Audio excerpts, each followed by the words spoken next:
Pero seriously guys, ang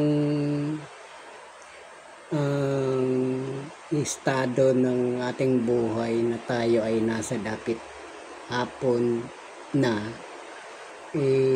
bagay talaga na dapat bigyan ng pansin.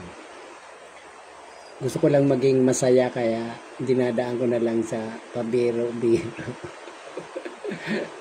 Pero sa totoo lang, lahat naman tayo papunta doon. Kaya let us be open-minded na lang at gawin ang mga bagay na nararapat gawin para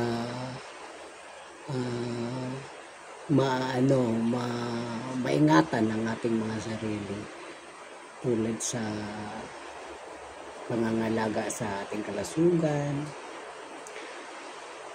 kumain ng maayos,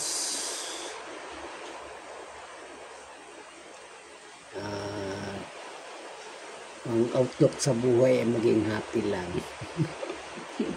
Actually, yun ang dahilan bakit ako nag-YouTube para maiwasan mag-isip ng kung ano-ano.